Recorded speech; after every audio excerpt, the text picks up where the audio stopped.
Hello and welcome to HW News. There have been a lot of organizational changes in the Congress party recently. We have with us Mr. Matthew Antony, who has been appointed as the president of the Maharashtra unit of All India Professional Congress with us. We are going to talk to him about a lot of issues.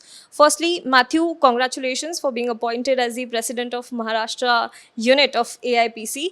And uh, my first question to you is what exactly is AIPC and what role it plays in the entire organizational structure of the Congress party? We have been seeing the work of both our sides, from for the last couple of years. So, just to take the question on the Professionals Congress, in the Congress Party, we have the students wing called NSUI, we have the Youth Congress, we have the Mahila, and then from the Youth Congress to the party, the people who are working there and who are professionals and who are just getting engaged with their day-to-day work, when they come back to work in the party, unlike the other full-time workers of the party, the professionals don't have much of a space there to kind of contribute with their expertise and skills in the party. So that's where this idea came in 2017, where Dr. Tharoor proposed to the then Congress President Rahul Gandhi at that point of time.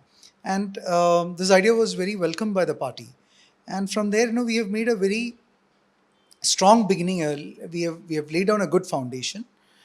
And the beauty of this Professionals Congress platform is that you need not be completely working with the party full time, but at the same time, we provide a platform for the professionals to impart their skill sets for the nation building, as well as as a party, we are also committing ourselves to the cause of professionals in their profession.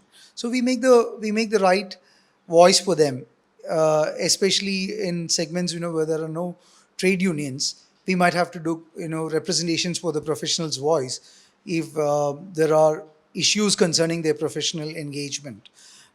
Those are the kind of things which All India Professionals Congress will be looking upon, and that's where the larger vision of the All India Professionals Congress is also for.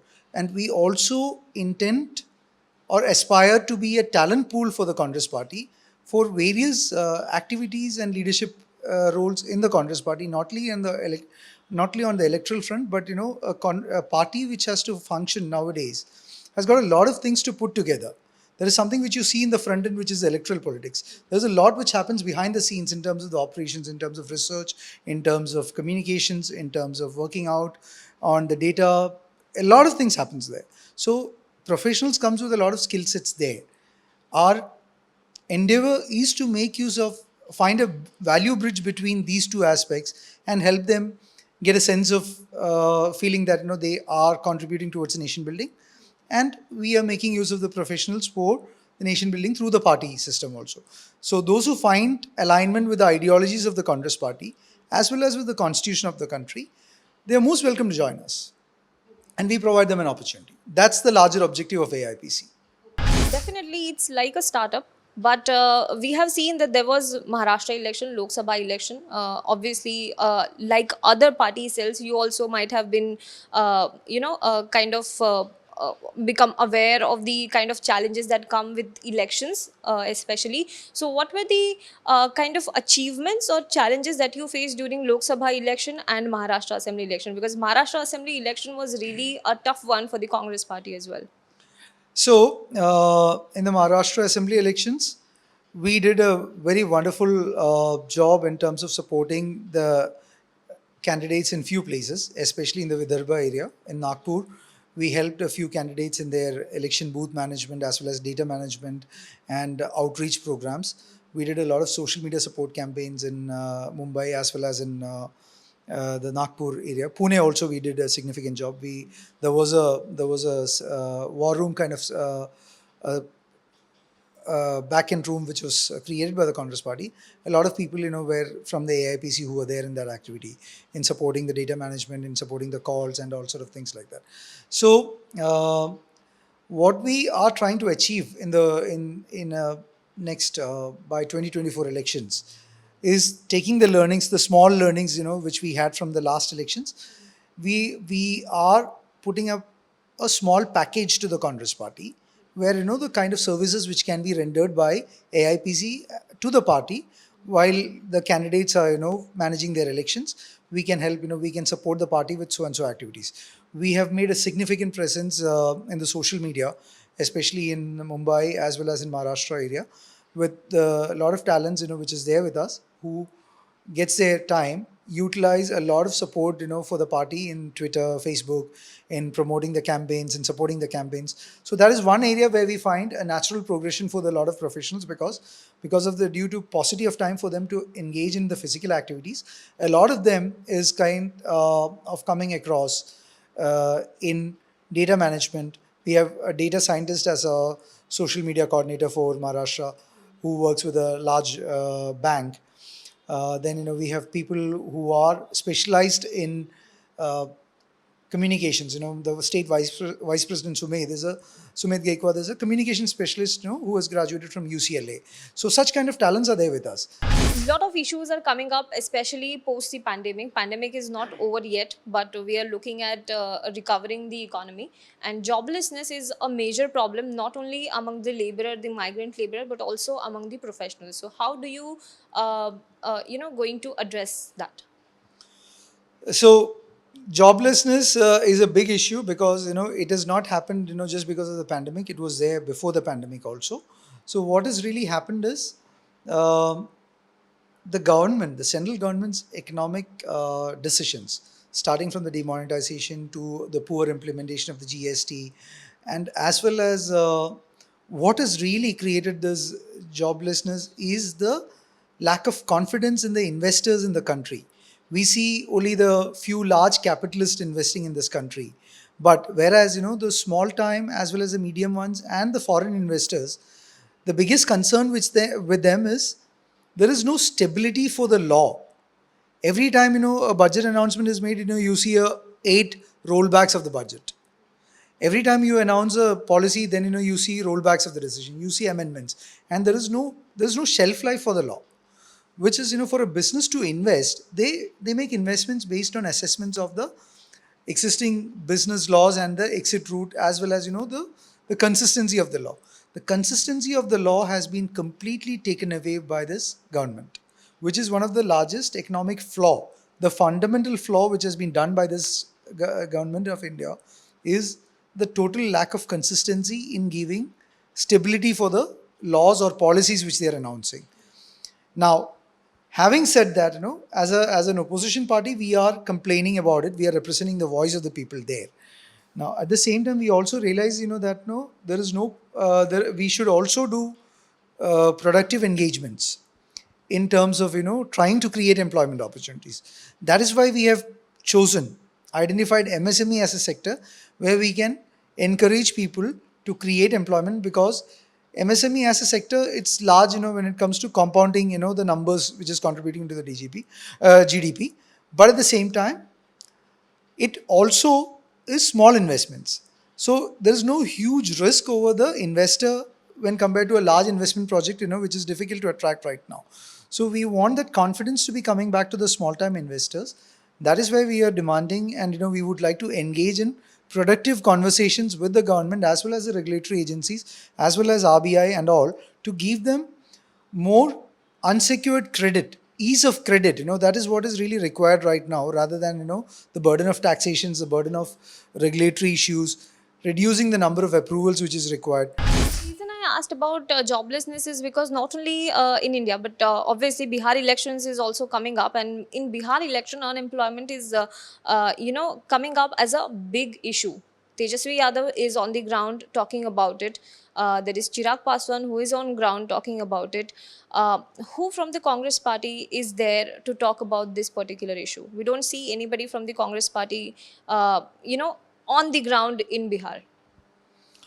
See, Bihar, the pandemic has created a lot of issues in the ground in terms of the approach. But having said that, uh, our leader, former past president, Sri Rahul Gandhi, has addressed a lot of our workers across Bihar through the social media platforms, through the electronic platforms available, virtual platforms available, and it is it goes without saying it is one of the important aspect of Bihar elections, because Bihar as a state has been a large supporter of migrant laborers to different parts of the country, especially to Maharashtra, then Rajasthan, and a little bit to Kerala, and to the South Indian states.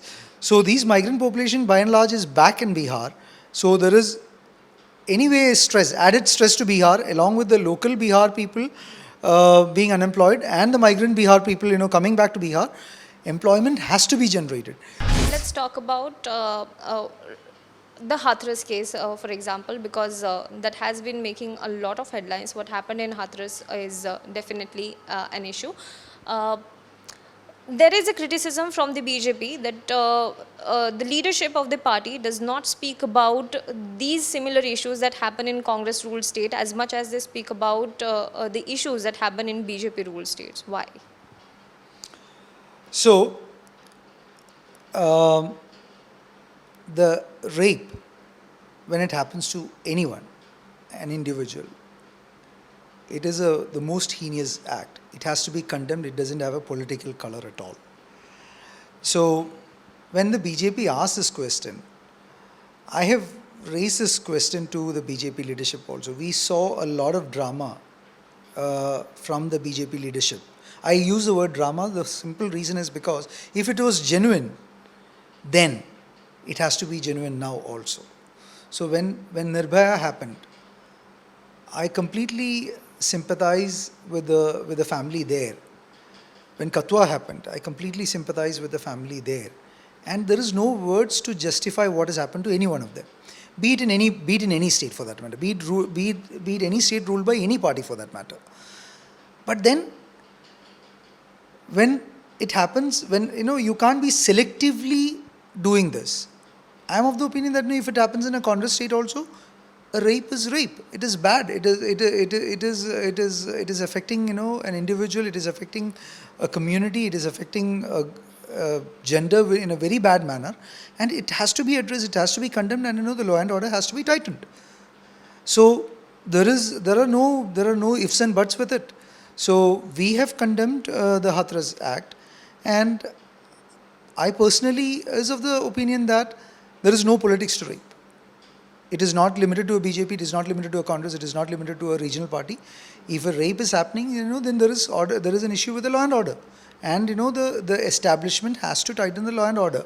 And so I also say that why did the UP government hesitated to visit the Hathras victim when we know that Manmohan Singh, Dr. Manmohan Singh, went with a folded hand to receive the body of the late Nirbhaya victim when it came back from Singapore.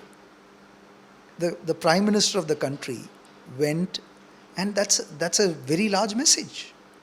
What message more you want, from a government, in that way, the country's Prime Minister went to receive the body. And where is UP Chief Minister? And where is any of the BJP leaders visiting the Hathras family? See, we are not saying that it is the BJP leaders who committed it. But then when you are silent and when you are distancing from the oppression, you are becoming a party to the oppression. You are becoming an oppressor. Your silence is as good as a consent. That is the voice which you are raising. That's my view on that one. BJP also accuses that the Congress party speaks a lot about the BJP oppressing the voices of other people. You see, we have spoken to your predecessor, Mr. Sanjay Jha, and he has also criticized Congress party. He had given suggestions on how to make some reforms in the Congress party.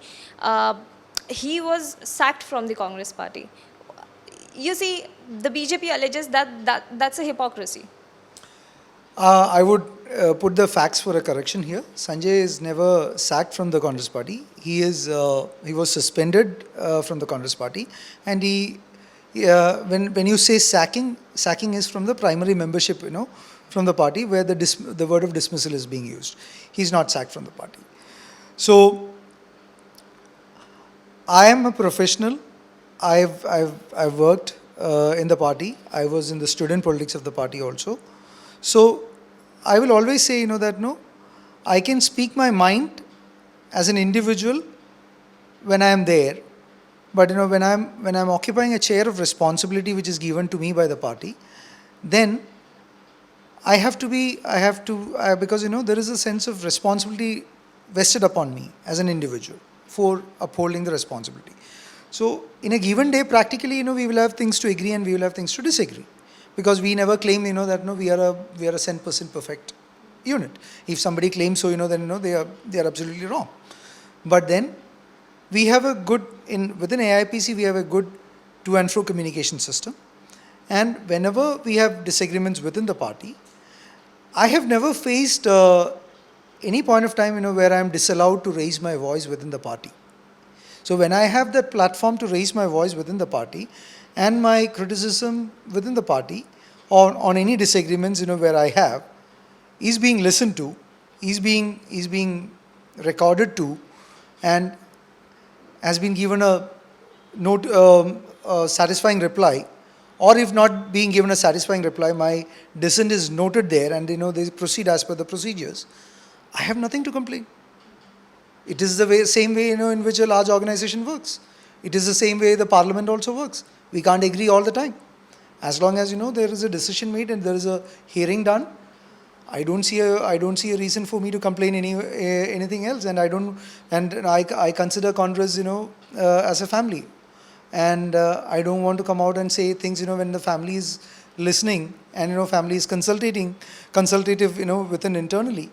I don't find the reason to come out and speak out the whole part of it. That's where it is. Let's talk about AIPC Maharashtra. What are your plans for Maharashtra unit of AIPC since you have taken over? Okay. Thank you for that question, because I've been working on that question, for some time. See, our vision is to inspire each other, and to touch people by touching people's life. So how we are trying to do is, right now we were in virtual platforms altogether, and we have done some spectacular work, in the last 3 years' time. Now we are aligning, in terms of reaching out to the entire Maharashtra, and the first outreach is to kind of get 48 Lok Sabha chapters established under each Lok Sabha constituency, and then further on to the Vidhan Sabha constituencies, so that people in those respective areas, the professionals, will get an opportunity to work with the Congress party and support the leadership, so that we have an alignment, we have an engagement, and we provide a mutually complementing platform for the professionals as well as for the people, where the people's issues can be resolved, civic issues can be taken up, and they can, wherever we are in rule, they can work with the ruling administration in the local self-governments and provide suggestions. And with the elected representatives in the government, they can also do a lot of back-end support, because politics is not like the olden days where you just meet the leader and it happens. The leader needs to be supported with a lot of information support, management information. So because all these data is the new oil, I would rather say, and unless and until these data inferences are made and the management information reports are made, that's where you see how a government's decision is reaching out to people, how a government's decision is creating an impact in people's life in terms of prosperity, in terms of security, in terms of their economic development. Unless and until you don't do this, and the humanity is not improved, there is no politics. Then it is only partisan politics, where you throw mud to the other, and you throw the other ones, stones will come to you. So our approach is, this, that we need to touch the people's life to help them prosper, develop economically, and also to empower them. The reason why I use the word empowerment is because the moment you start empower people, then a lot of this issue on casteism can be taken out. A lot of this issue on the disparities can be taken out. And that is what we envisaged as an independent nation, when we got our independence. And if we don't put our efforts together as professionals, we are not reaching anywhere. So, and if at all, our efforts can inspire the opposition parties and the other parties also to give opportunities of their professionals, we are actually achieving our larger goal. That's my purpose. Yeah. Thank you. Thank you so much, Matthew, for talking to us. Wish you all the best. Now be the first to know about the latest updates on our new news app. Go on your Android or iOS, Search for HW News Network. Download our app, choose the language you prefer to get updates in, and be up to date with the latest news.